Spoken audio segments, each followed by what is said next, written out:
about her memoir, Seeing Ghosts.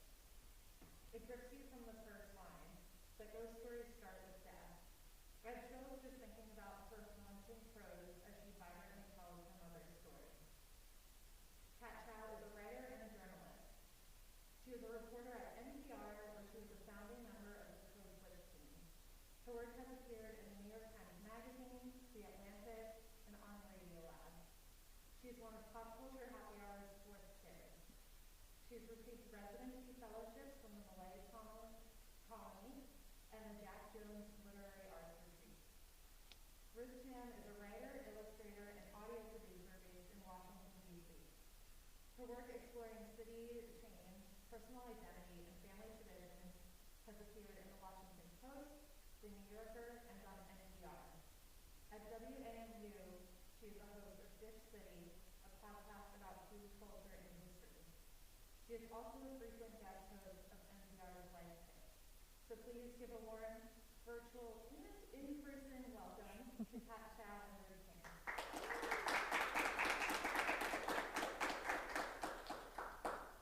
Thank you so much for joining us tonight in person and online. We're both super excited to be here.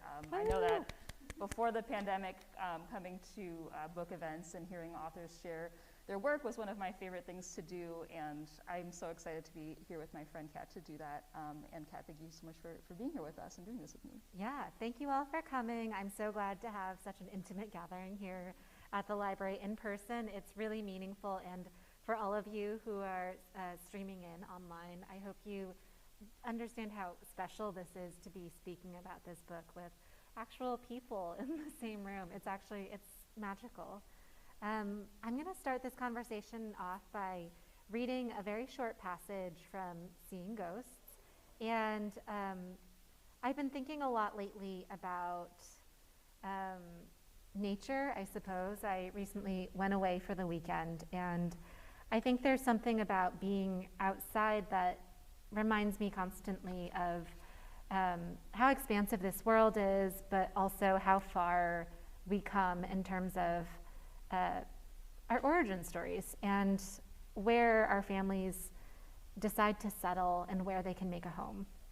And this passage in general from Seeing Ghosts is about my mom's career in some ways, and also about what it meant to grow up in Hartford, Connecticut and make a home there.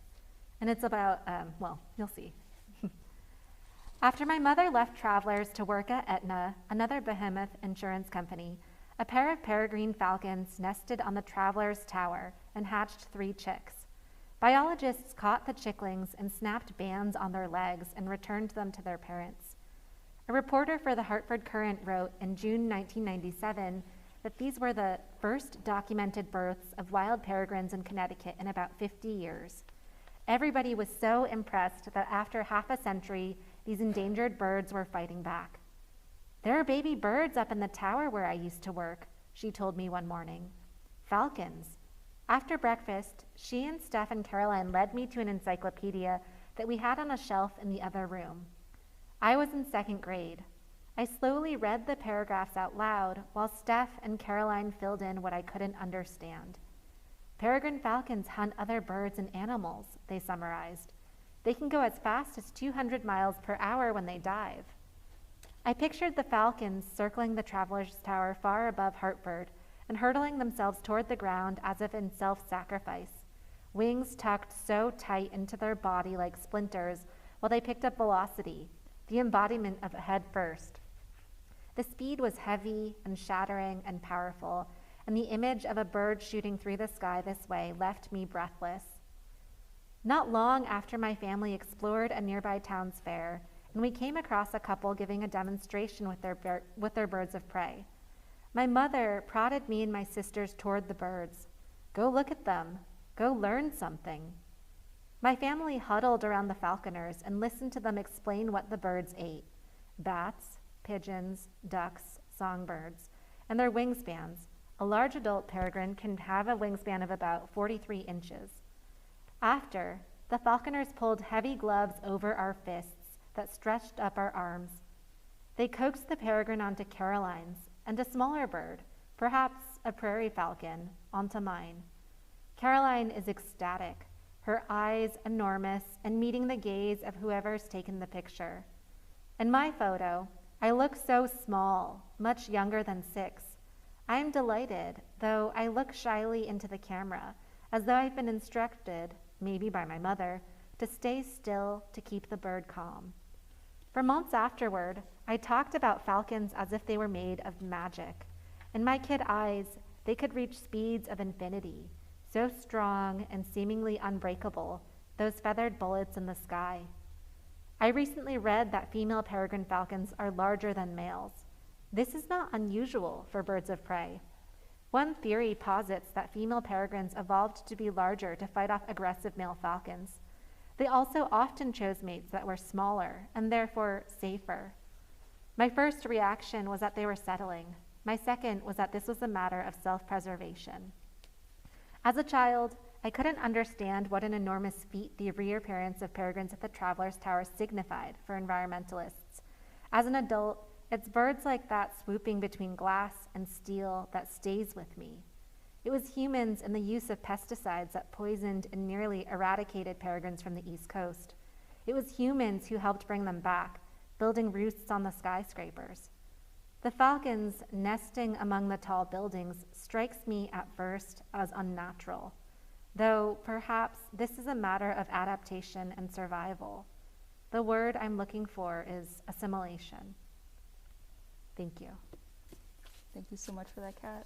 Yes. What page is that picture of you on with the hawk? Ooh, that page is 43. You have a copy of the book either at home or in person. Please turn to page 44 to see the cutest picture you will ever see in your lifetime. It is kid cat with a peregrine falcon, and you look adorable. I had a bowl cut, like the bowl cut hairstyle. So if you grew up in an immigrant, specifically East Asian family, you might know it's just the style of haircut where I don't think my mom actually did this, but the joke is that it's you put a bowl on someone's head and then you kind of trim around to make the shape of the bangs. But that's kind of what it looked like. Yeah, I was heavily into peregrine falcons as a kid too.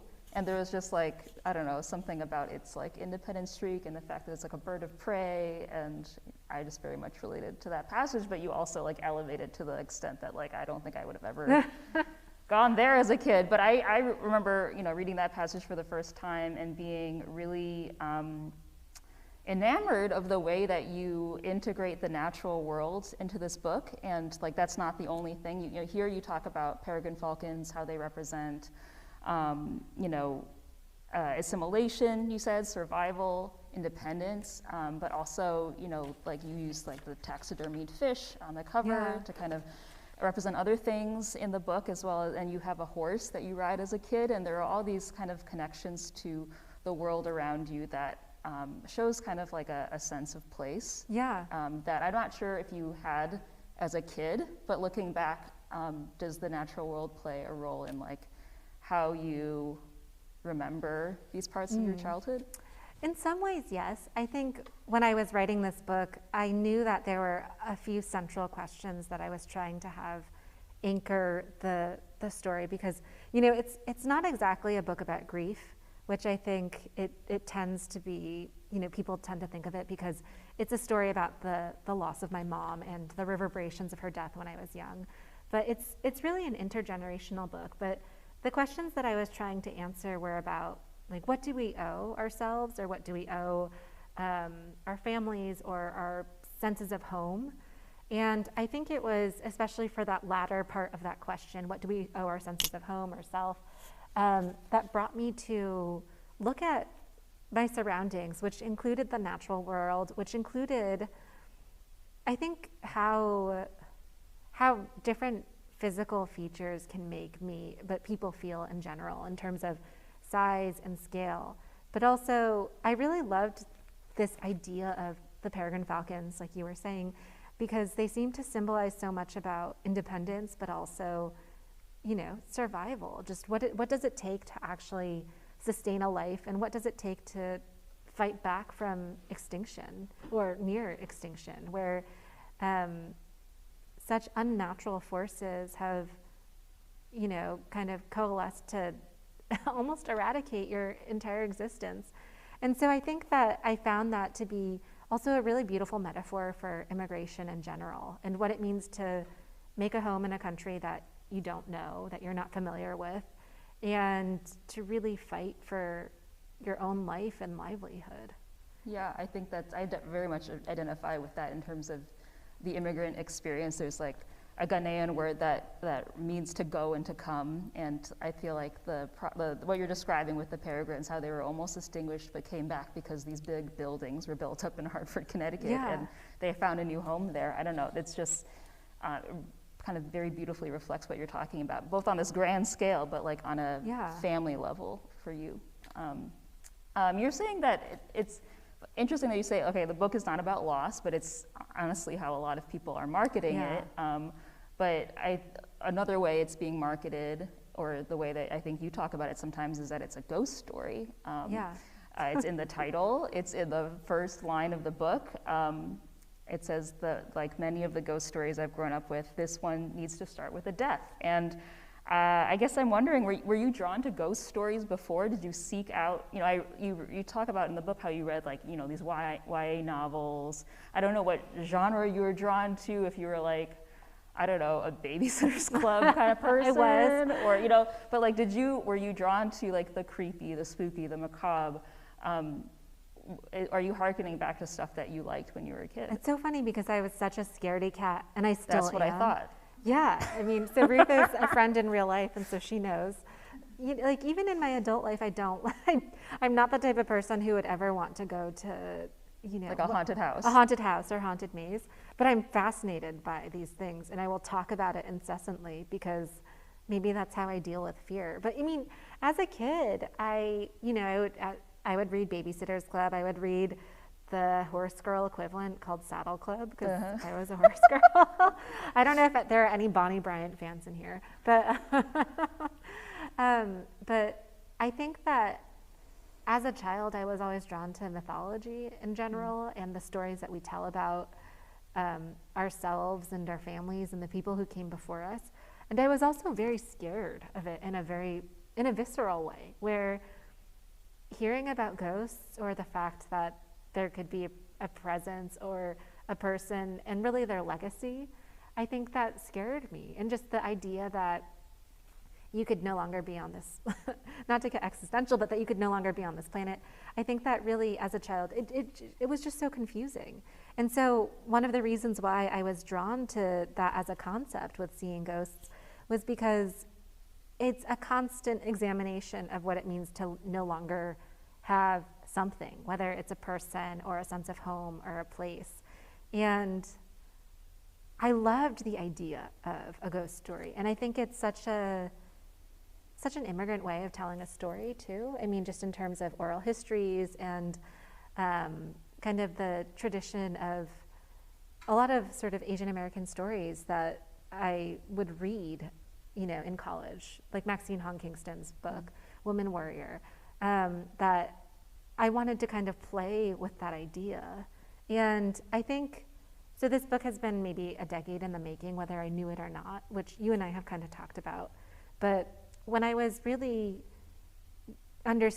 starting to really understand myself as a writer who wanted to tell sort of a sprawling multi-generational story about an Asian American family dealing with the loss of someone and how that loss translated, I actually read Junot Diaz, The Brief Wondrous Life of Oscar Wilde, where I know Junot Diaz, his sort of reputation now is very complicated, but as a 20-year-old, when his book came out, I thought that the way he talked about fuku, or just spirits or curses, was such a fascinating way to talk about the powers that we don't have control over, and sort of this drive to have something or understand something about yourself or your surroundings. And so I think that in a way might have planted the seed for trying to shape this book into a ghost story that was both very specific to my family in terms of its humor, but also the culture in which we grew up. Yeah. It's curious how you were like, oh, I wasn't into ghost stories as a kid. I was instead drawn to mythology and stuff like that. But, you know, so many myths, Greek and Roman myths, and so many other stories that you're talking about, contemporary novels, you know, they skirt very closely to the tropes that you see in ghost stories. Like, people are constantly obsessed with talking about death, surviving death, shirking death, you know, and it's just like a theme that people can't escape, because in real life, you can't escape it's there. Yeah. I guess, did you, what do you think makes a good ghost story? Now, do you have a better, do you have a different appetite for it now, despite your typical, like, you know, your scaredy catness? Did you, like, seek those stories out when you were writing this book? I did. I mean, I read a lot of, it's funny because my dad also recommended this to me too. And so when my dad and I have similar reading tastes, you know, it's going to be interesting. There's this anthology or collection of translated ghost stories by a man named Pu Song Ling, I think is his name. And my dad actually spent like 2 days trying to recall the title of this book. I think it might just be like Chinese Ghost Stories is what it is. And I'd been reading it slowly, where each of these stories is usually about some spirit that needs to be appeased. And so just in reading all of these, I understood sort of how I needed it to translate in this book and what I wanted to do. But for me, what makes a really compelling ghost story is when the ghost has its own personality, when the ghost is someone that you're sort of a little bit afraid of. But for seeing ghosts, I guess it's helpful if I kind of talk about what the ghost is. The book basically opens with a joke that my mom made when I was a really young kid. And this was before she knew that she was sick, before she knew that, you know, she was like maybe going to die in a few years. And the joke she made, knowing that I was afraid of dead things and taxidermied animals, was that when she eventually passed, she wanted me to have her body stuffed and put in her future apartment, which is such a deeply like, macabre thing to say to a 9 or 10-year-old, right? But that kind of fear and that discomfort around imagining her as this taxidermic ghost, it really sort of seeded how I wanted to structure the book, because I also knew that in my family's sort of culture and way of understanding grief, we tend to venerate the dead, and we tend to treat the spirits as though they need to be appeased, otherwise they'll be restless. And so as a kid, hearing that about, you know, people who had passed, I think I had a lot of trouble sort of processing that grief and not being afraid. And so I wanted to kind of merge these two things, my mom's story about my future apartment, and this way my family tended to process the idea of someone no longer being around. And so that kind of became the structural element for seeing ghosts, which is there had to be a couple of things that my family and I needed to do in order to fulfill the dead's wishes. And that's sort of like a through line throughout this book, which is pretty fragmented and bounces around chronologically. Yeah, thank you for sharing who the ghost is at the center of this story, and what the ghost story that you're trying to tell is. Yeah. You alluded to this before, but there are, seeing ghosts took different iterations throughout, you know, your time processing your mom's loss. You didn't, I think, realize it at the time, but you started writing a novel in college that you didn't quite realize was so based in your real life. You had a protagonist that really, you know, resembled you. You had a loss that was similar to yours, and a father that was there. At what point did Seeing Ghosts become a memoir as opposed to a novel? And how did writing fiction first inform your approach to writing nonfiction, specifically a memoir? Yeah, that's a really interesting question. I mean, I wrote that novel in college because I didn't know how else to channel all of these ideas. And I think after I became a reporter, I understood that I was slowly assembling, I think, the skills and the research background and the ability to report on my own family and understand the context with more confidence, right? And I think I knew that it had to be nonfiction when I understood that there's just not that many, I mean, the history of specifically Chinese American and Hong Kong American memoir is not that long. And I guess I didn't want to let my family's story just be and sort of even fictionalize it, because I wanted to sort of claim it as my own. And that was really important for me, where I think if I wanted to return to that novel, I could have, and woven in a lot of these elements and made it, experimental and interesting and really a challenge to write. But I also knew that from my training as a journalist, it was going to be sort of this intellectual challenge that I wanted to undertake at that point in my career.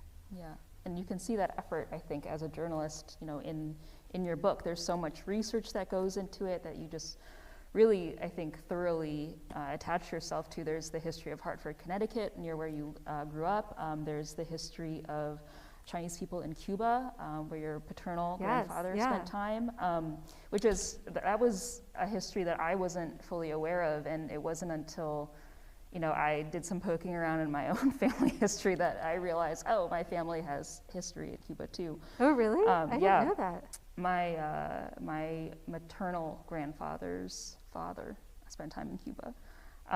But I guess I'm wondering, where, given what I assume was, were a bunch of research questions at the start of your process of writing this book, where did you begin?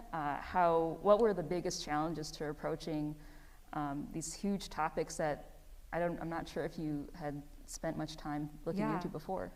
I mean, so I think a lot of this, the reason why I loved or leaned so hard on research in this book too, is because there's just simply so much that you don't know when you're writing about a family member who's no longer there, or a family member, in my case, my father, who is just so opaque, where you can ask these people questions, or you can ask others to try and fill in the gaps, but you don't really know specific details that could ground the story.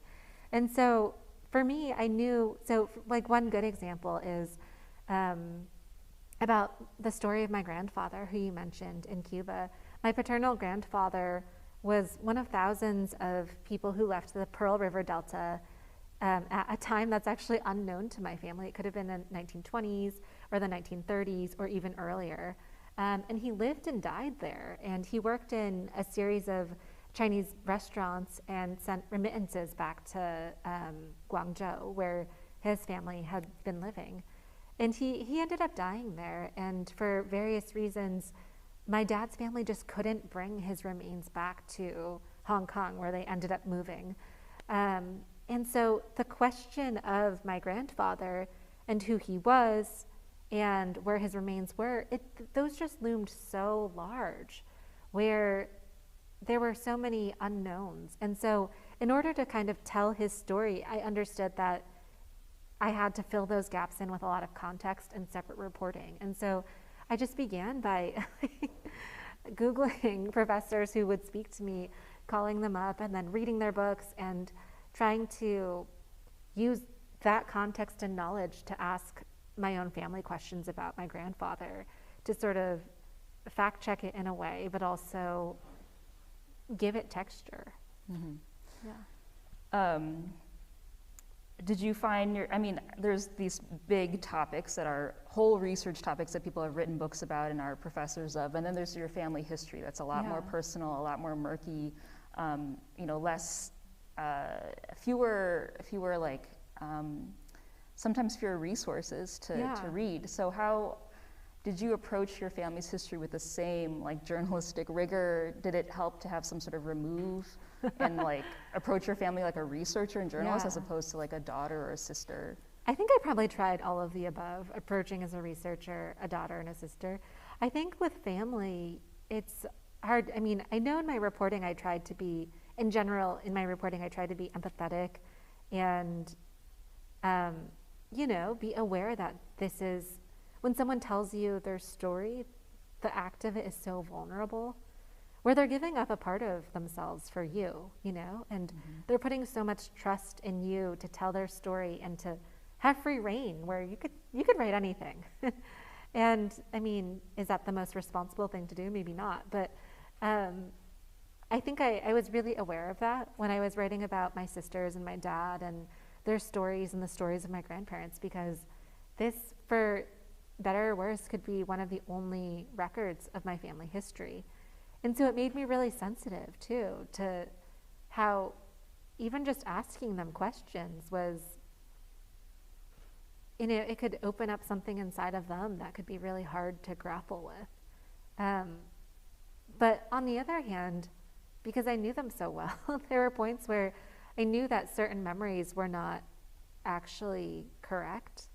You know, like, so did you fact check them in real time? Yeah, or I mean, I would pause and then kind of try and understand where they were coming from. But and it's hard because a lot of this book too is about memory and the remaking of memory and the reconstruction of it and what it means to excavate memory and how it shifts and changes. But that doesn't mean that it's not true to you and how you recall it.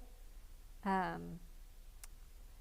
was having a conversation with someone the other day that really struck me, because I'd never thought about memory as the last time you consider something. So the last time, or the memory that I have of my mother, you know, telling that story about wanting to be taxidermied in my apartment, it's not as though I'm going back and envisioning what happened when I was 9. It's actually, the memory that I'm recalling is truly from the last time I thought about this instance and how everything layers on top of that. And it becomes this muddied kind of projection into our past. And hearing someone kind of reflect that back to me, she also added the sentiment that for her, thinking about things sometimes and letting herself recall a memory of a family member, for example, who was no longer there, was scary, because you don't know how just the act of opening yourself back up to a memory can shift and change what was once there. And it could be quite painful. But I think one of the things that I tried to do in this book was show that, and how everything is shifting, and what could have been really scary, and I think I was afraid for a long time of facing my mom and the idea of her.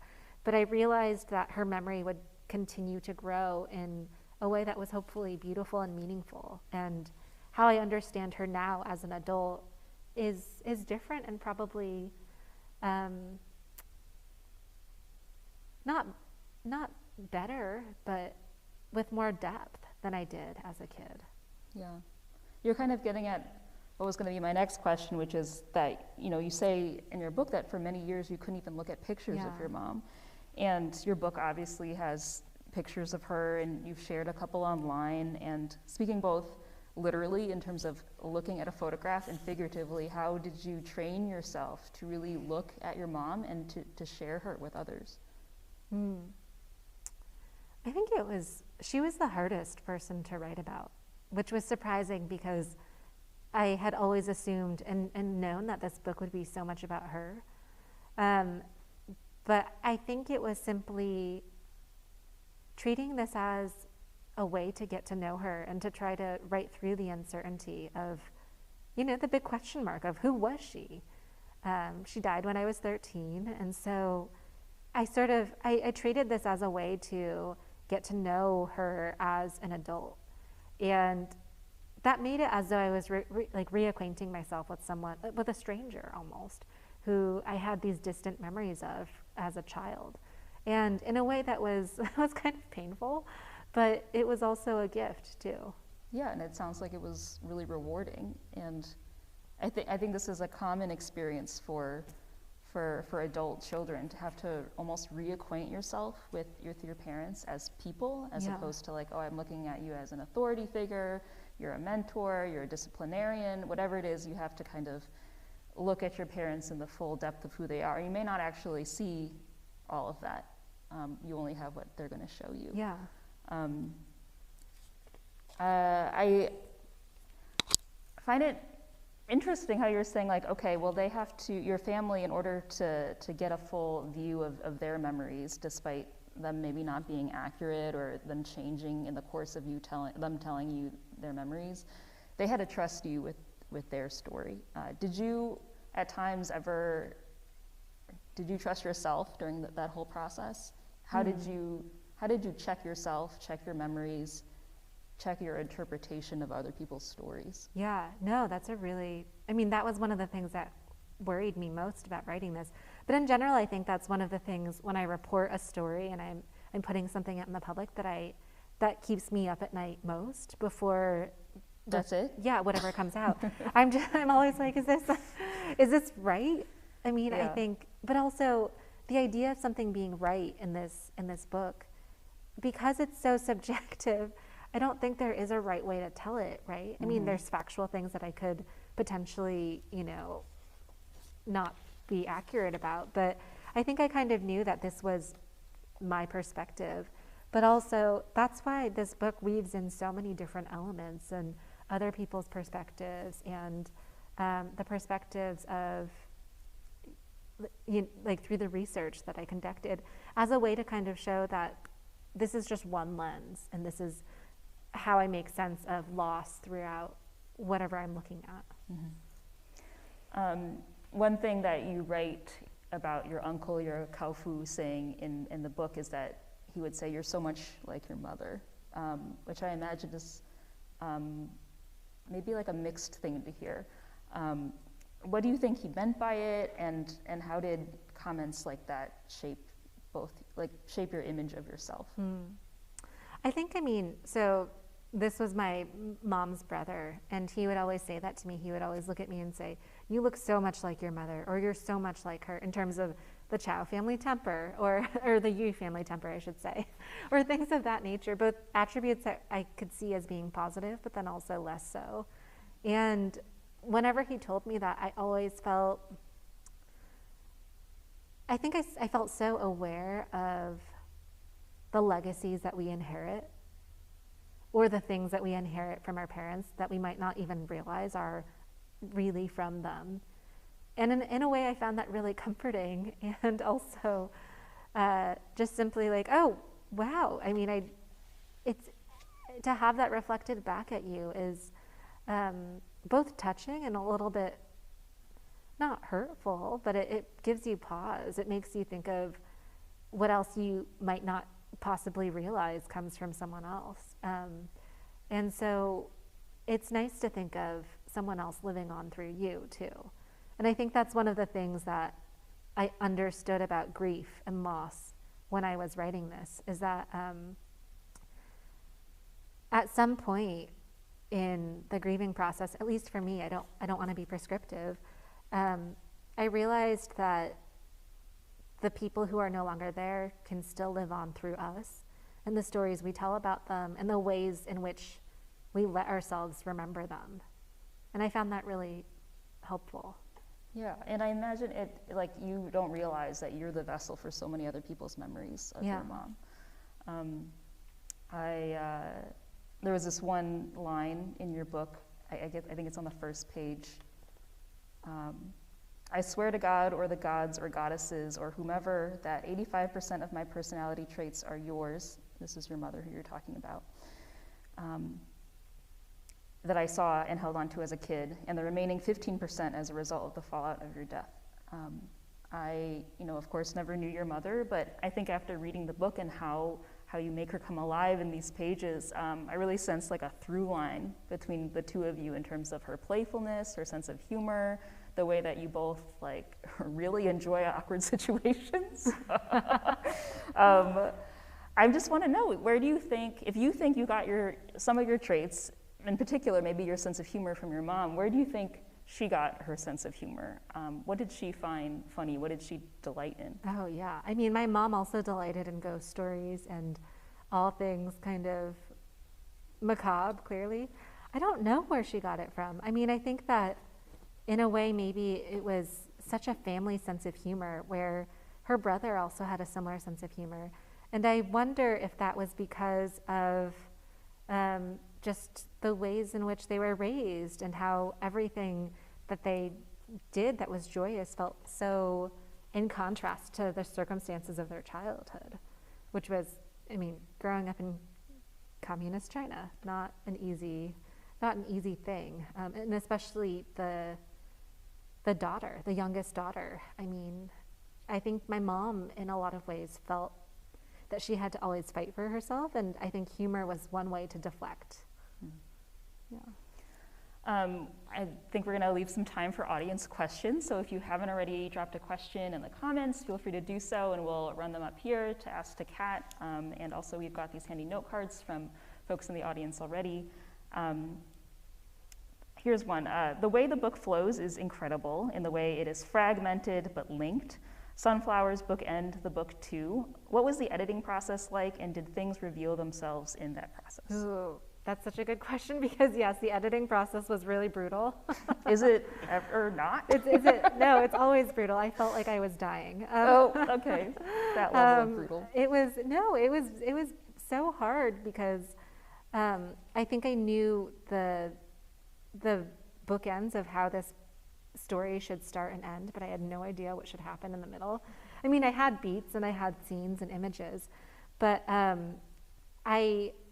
it was like putting a puzzle together. And so much of this book is self-referential, where in the early chapters I quote a poem by Diana Coy Wynne, where it's so much about how she's afraid to look at photos of her brother who passed. And I refer to it throughout the book, and there were just so many elements like that where if I removed one thing or added another thing, it could just have this waterfall effect of other things not making sense. And so in that way, it was really difficult to edit this book, but I found it also really satisfying. And one way that I did it was by trying to take myself out of the manuscript as often as possible and actually read it in different ways, where I would read it on my phone in the middle of the night in a Google Doc, which was very painful, or I would email it to myself as a Word document and read that Word document again in bed at 4 a.m., trying to see if I could understand the text in a different way and understand the different fragments. And it was just situations like that that really helped with putting the puzzle pieces together. I don't know why this is reminding me of like this quote that Lorde gave in an interview years ago, where she was like, I need to understand how my like actual fans experience my work. So she would like draft a song and then listen to it with earbuds instead of like, she's like, oh, my fans aren't listening to my music on vinyl. I have to like take myself out of the process of being the creator. Yeah. And you know, approach it as if I were brand new to this. Well, I mean, that reminds me of something that the writer R.O. Kwon said in an interview. She wrote the novel, The Incendiaries, and as part of her editing process, and granted, her book is very short, I think it's maybe 40,000 words. This book is maybe 85,000, so I couldn't really do that, but she would record herself reading the chapters or the book itself, and then she'd play it back and listen to it in headphones to try and help her editing. Just finding ways to get out of that. Yeah. There are a number of questions that are asking for, you know, what you read during the process of writing the book. I'm gonna link two questions together. Can you share some books and media you turned to in the last 18 months? Did certain works of fiction influence your writing? And in writing Seeing Ghosts, were there other memoirs or other books generally that you found helpful in framing the story with your particular voice? Oh, interesting. I'm not going to remember all of them now. In general, when I write, I do like to read a lot. And I go through phases where I'll read things that I think relate to the book, and then others that I just need as escapist fiction. But I distinctly remember rereading Mona and the Promised Land by Gish Jen. In college, I read a lot of Gish Jen. She's an Asian American author, and it was really nice to revisit her. And then I went back and read some sort of like classic Asian American novels, No No Boy by John Ikeda, and then also Maxine Hong Kingston's Woman Warrior that I mentioned. But then I just read a lot of romance novels too. I mean, Emily Henry, Jasmine Guillory, Talia Hibbert, just whatever I could get my hands on from the library, always requesting different books, reading whatever comes up on my queue. And, but I mean, I read a lot of also contemporary novels too. Brian Washington's Memorial, C.Pam Zhang's How Much of These Hills Are Gold, or All These Hills Are Gold. Those novels are just so beautiful. And for memoirs, I could go on and on about memoirs.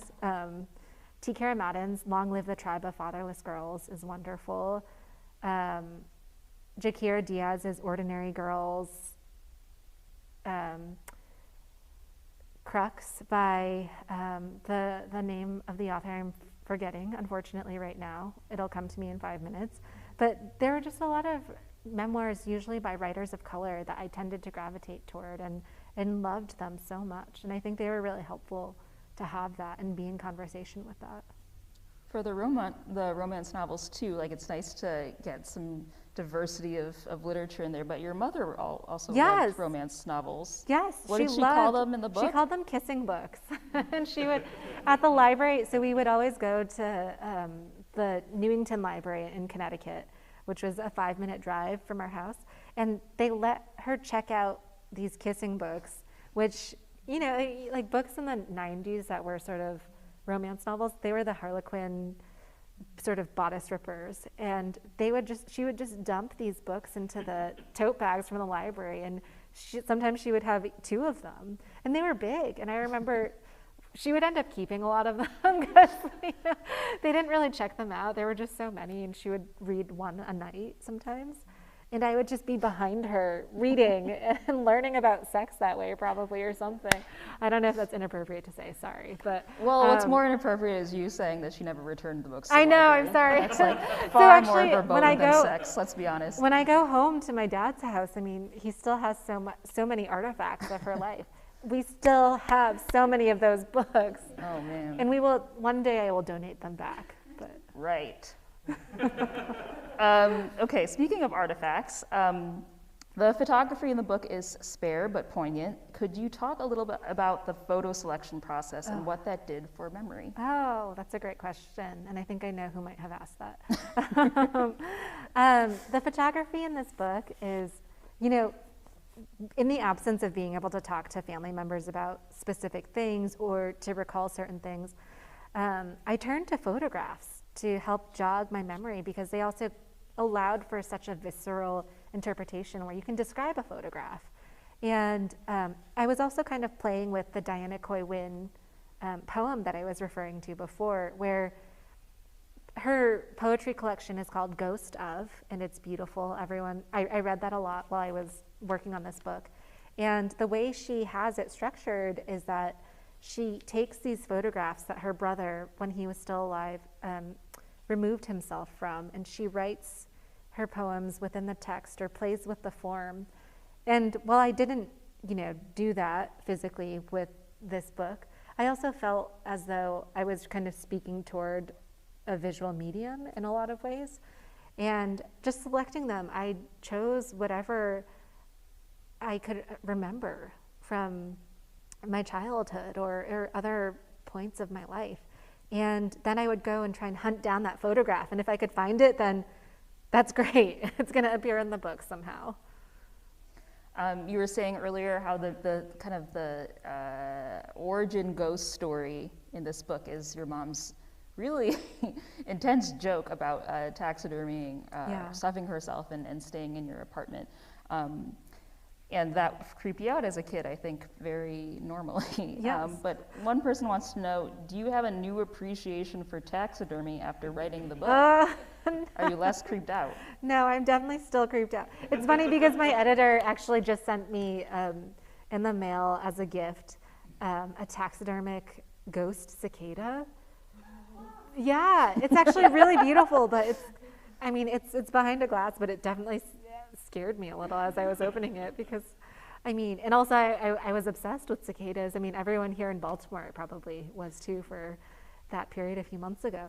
No, I'm still scared of taxidermic animals. They're still really unnerving. For a while, actually, I thought that one of the ways I was going to immerse myself in this book was by signing up for a taxidermy class. Because okay, that's like a level of gonzo journalism that I don't know if I support. No, so much of this book, there's a metaphor. There's other threads of taxidermy in this, but I just could not bring myself to sign up. Then the pandemic happened, and so I felt sort of relieved from that pressure. To have an excuse. Yeah. Wow. Well, once society opens up, I know what I'm doing with you just to hold you to this. Okay, I have a unique interest in this. What were your go-to snacks while writing? Oh, that's a great question. A lot of popcorn, a lot of Shin ramen, Okay. and Do you put American cheese on your ramen? no, I don't put Okay. American cheese on it. Yeah, I don't either. Yeah, I know it's the just- internet loves it. I can't It's get on just board yet. too much dairy, and then like Yeah. sometimes I will, but it clumps. Oh. Or maybe I'm not doing the right. You're I probably use not whatever doing it right. cheese is in the fridge when I Oh, do yeah, do no. it. Ruth and I have a mutual love of this very specific brand of Chinese dumplings called Wei Fong, pork and leek specifically, WAY space Right. FONG. That. If you Yeah. go to a Chinese grocery store, those are very good snacks. They're thick dumpling skins, but yeah. So that's what I would snack on. Excellent. People want to know about your process. Yeah. Yeah, no, snacks are a very important part of the process. Yeah. Let's see. Was the structure of the book a direct i.e., a direct address to your mother's figure, in place from the start, or was it discovered during the writing process? So actually there was a draft of this book that was in completely 100% all direct address to my mother, but it was very intense. And it felt in a way, I think direct address is interesting because you are speaking directly, obviously, to someone, but there is always this distance between you and your subject. And I found that very hard to work with because so much of this book is about who is my mother. And I realized that in writing to her only, I was still allowing this distance to remain between us. And so I knew that I needed to resolve that just by simply writing closer to her perspective. And I think once I let myself do that, it changed the book completely. And there's also another portion of the book toward the end that's very quickly in direct address to my father. And I think that also helps show him as this ghost-like figure. Mm-hmm. You're kind of already getting at this question, but how did the story transform as you wrote the book? Did the book take you someplace you did not expect? Is there anything you want to add to the transformation between, a first-person direct conversation, with your mother and how it evolved? I think this book helped me understand and be, I don't think writing this book was exactly a transformative process because it was so much, it felt like work in a lot of ways where it was challenging, and it was, I wanted to make it be as hopefully beautiful as it could be. And so in a lot of ways it was like pulling my hair out. But by the end, I think I felt, I think I really believed and understood, and I still do obviously, that this book is such an archive of family history in a way that I didn't allow myself to think earlier for whatever reason. Maybe it was too much pressure. Maybe it was too hard to think of, writing down my family's story, but now I see it as a memorial to them. And I don't think that when I set off to write this book, I really thought of it that way. You've said before that talking about this book, what we're doing right now, feels like giving up a part of yourself. Is there anything about this process, writing the book, sharing the book with others, going on a book tour, is there any part of this process that still feels like yours that you get to keep for yourself? And you obviously don't have to spell out the details, but what are you saving for yourself? That's interesting. One way that I've come to see this book that again, speaking of things that I've sort of understood or recognized in a different way, is that now that the book is out there, I realize that I have no control over what people take from it or how people interpret it. And so I think, and this is probably healthy and good, but one way that I see it now is just, it's not really my book anymore, even though it's about my family and it's our archive, and I can see that for me. It's really freeing to think of this book as something that other people can interpret and hopefully will have meaning for them. And truly, as I was writing this, I did not, people would tell me from their own experiences of writing memoir, that it was so special to hear other people kind of talk about how their work resonated with them. And I just couldn't imagine that because I was just so deep in the process. But now that it's happening, I find it really impactful. Yeah. Any other questions from either the in-person audience or online?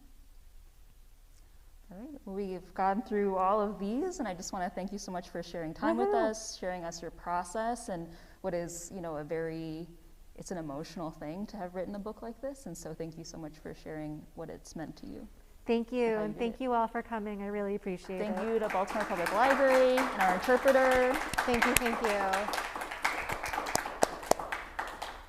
Thank you so much, Kat, for your book. Make sure, if you haven't already, to get it from the Ivy Bookshop or your local independent bookseller. Thank you, Ruth, for moderating tonight. Thank you to the Hearing and Speech Agency for ASL, and thank all of you out here in the library